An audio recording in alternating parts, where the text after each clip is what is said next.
Hey everybody, it's Laura, your grateful recovering alcoholic and addict. These eyelashes are so long, you can't even see my eyes. I'm gonna have to go, I don't like them. Anyway, how are you guys doing today? It's hump day, payday.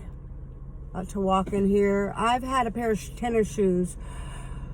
Same one. Well, I have more than one, but I always wore the same ones. These black and white Adidas. Well, I finally blew the bottoms out working out. And shit, I've had them. I worked at Amazon in these motherfuckers.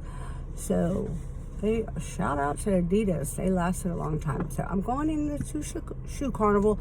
But I just had a second to come on because I'm not going to come on tonight. It's going to get rained out later.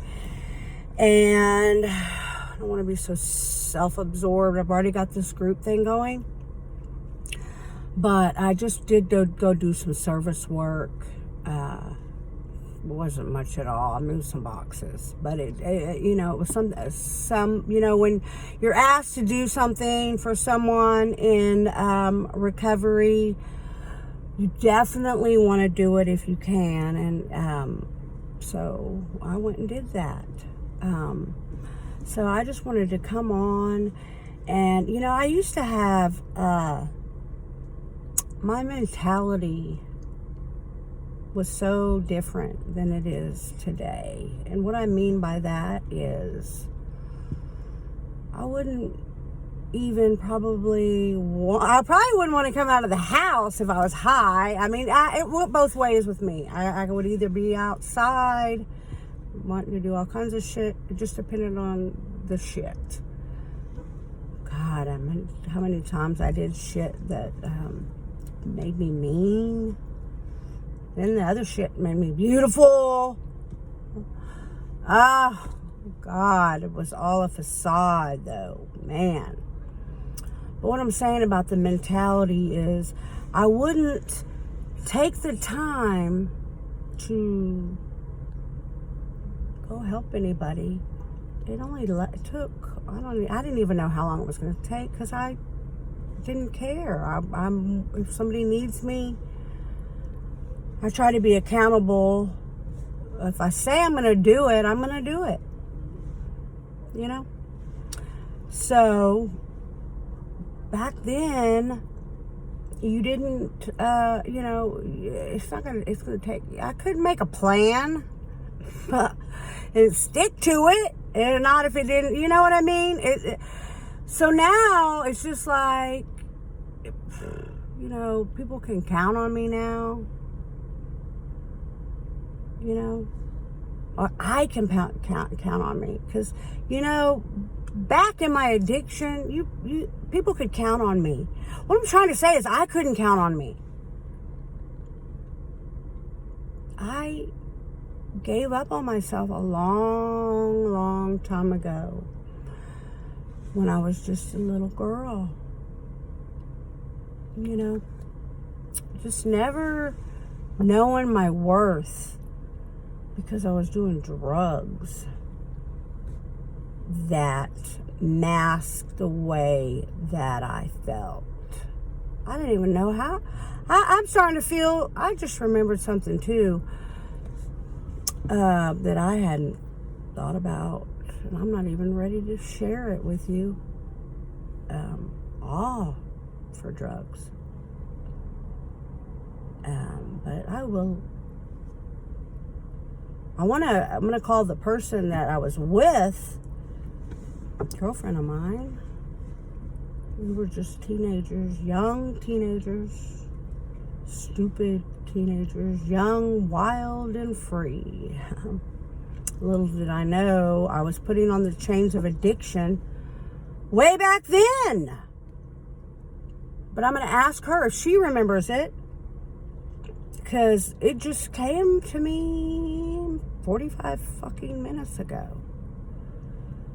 So I will have to come on and come clean about what I've done for drugs.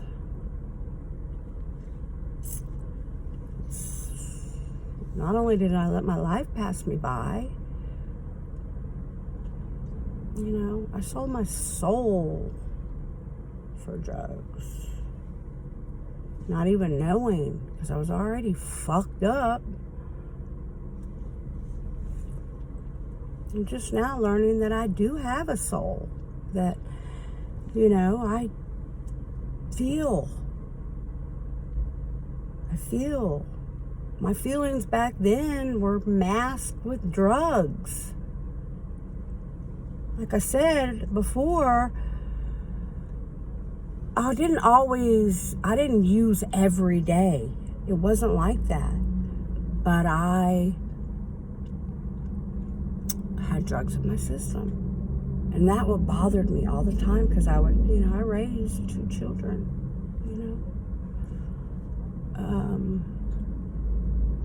in my worst part of my addiction, I, moved my daughter down to Galveston. And I left her, she thinks I left her, but my dad actually came back in the picture. And I was really bad off in my addiction. And I left her there with my dad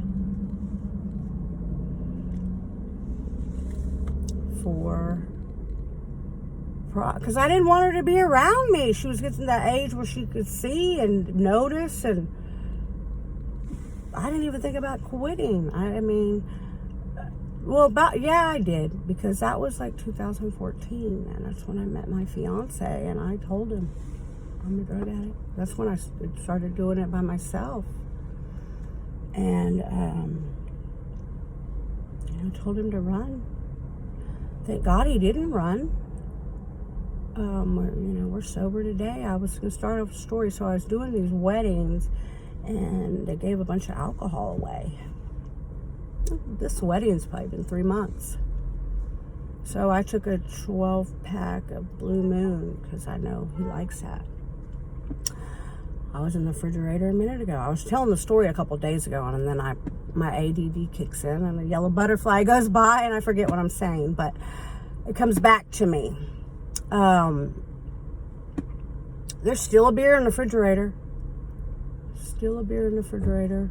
And it doesn't bother me. Number one, I don't really like beer, but my mentality has changed now.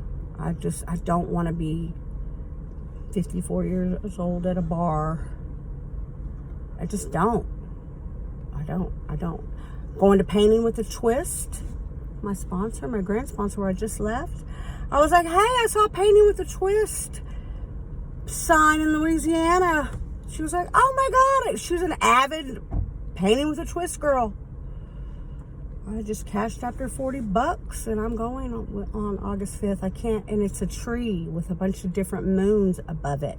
And the tree is going to represent all the people that I'm trying to help in recovery by hearing my stories, my strength, and the more hope. I've never had as much hope as I have today. I mean, the sky is the limit. Nothing's off limits except my man.